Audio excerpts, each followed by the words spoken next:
On board as well, Robert Weiner, Democratic strategist, columnist, and former communications director for Clinton Drug Czar General Barry McCaffrey, also former chief of staff of the House Committee on Aging, also former communications director for Congressman Rangel and Conyers of New York and Michigan, respectively. Bob, good to have you back. Thanks so much, Alan. Good to be with you. Good to have you both. I want to get into the debt ceiling right now. I guess, Bob, I'll swing it out to you first.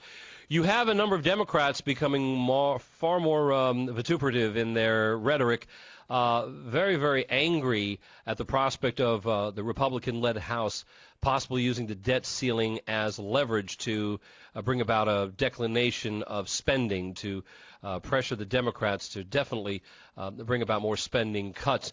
And Democrats such as Harry Reid and Nancy Pelosi, they're essentially saying that the president should use the 14th Amendment to go ahead and bypass congressional authority. Now, the White House has said they're not going to do that. But the reason they think that the 14th Amendment backs them up is that the amendment Section 4 says the validity of the public debt of the United States authorized by law, including debts incurred for payment of pensions and bounties for services in suppressing insurrection or rebellion, shall not be questioned. Do you see that still as a possibility for the president utilizing, or is he more than likely going to stick to his guns and say, no, not going to do it? I think the president more and more is moving on this one. And the movement is radical because not only Pelosi, who said she'd do it in a heartbeat, and not only Reid, but Jim Clyburn, who told me, who's the number 3 Democrat, said to me at the National Democratic Club that Obama should just use the Constitution. And Newt Gingrich said that this issue is a loser for Republicans. If Obama has to do it, I believe now that he will. And he has not been stated recently, things have changed, he has not stated recently that he will not do this. I believe it's an act in the making. I also believe, which I discussed with Congressman Clyburn, that the courts would back him up because they would confirm the use of federal power, as they have done in so many other cases, to pay the nation's debt because it is parallel to contract law. You can't make ask for a service, require it, have it performed, and not pay for it. So contract law would be a parallel that the courts will back up. And once that happens, once the courts back up Obama on this, the Republicans have zero leverage left on this issue. Bob, you do realize that the only time a people may legitimately revolt against this government is when that government's been caught red-handed rebelling against the people. And the measure we use for determining when that happens is by looking at the level of deviation the government has committed from that same Constitution. Your sense of it, Bob Weiner.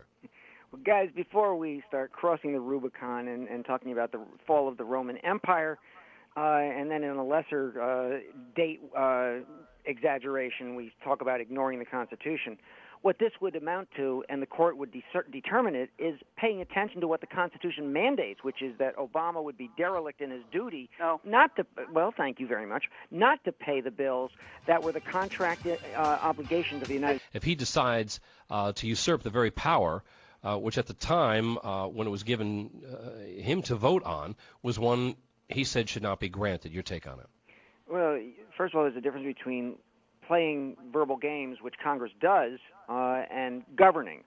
What Amy said of we can pay a huge number of our bills despite the debt limit, that's the point. A huge number of our bills, we're going to pick which ones? Yes. It can be a legitimate policy debate for future bills of future programs. That's what it would be. But it can't, I'm going to finish my point. It cannot be a debate of paying the ones, all of them, that you've obligated to.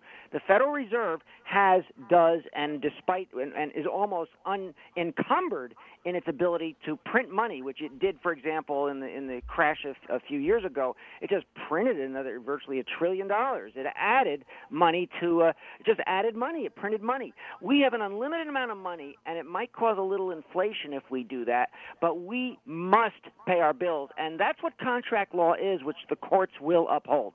We're talking here about paying bills where you have bought the services, and then you're telling the people, go shove it, we don't care, you did the service, we're not going to pay you. No. You cannot do that.